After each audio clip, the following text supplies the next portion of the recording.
সন্ধ্যার নাস্তায় ঝটপট যদি কিছু বানাতে চান তাহলে রেসিপিটি আপনার জন্য। ভিডিওটি শেষ পর্যন্ত দেখবেন, আশা করছি ভালো লাগবে। এই দেশীয় ছোট আলুগুলা আমি ভালো মতো 2 ভাগ করে কেটে নিয়েছি। সবগুলো আলু আমি এভাবে কেটে নিয়েছি। এখন আমি অল্প একটু লবণ দিয়ে হাত দিয়ে মেখে আধা ঘন্টার জন্য রেস্টে রেখে দেব।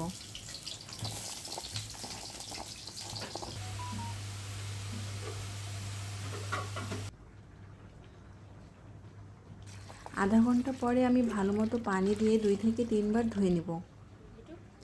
এখন আমি বেসন দিয়ে দিলাম, চালের গুঁড়া দিয়ে দিলাম, আর স্বাদ মতো লবণ দিব। লবণটা দেওয়ার সময় অবশ্যই খেয়াল রাখবেন যে লবণ দিয়ে এটা মাখিয়ে রাখা হয়েছিল।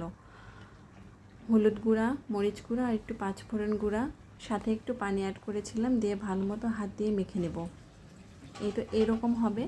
এখন ফ্রাই প্যানে তেল দিয়ে দেব, তেলটা গরম হওয়া পর্যন্ত অপেক্ষা করব। এরপরে আমি আলুগুলো একে একে দিয়ে একদম লো ফ্লেমে উল্টিয়ে পাল্টিয়ে ভালো মতো ভেজে নেব, যেন ভেতর পর্যন্ত ক্রিস্পি হয়।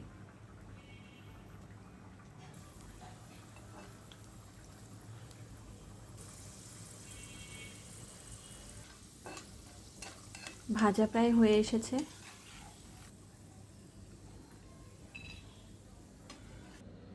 সন্ধ্যায় চা বা কফির সাথে এই রেসিপিটা কিন্তু বানিয়ে দেখতে পারেন, আশা করছি ভালো লাগবে।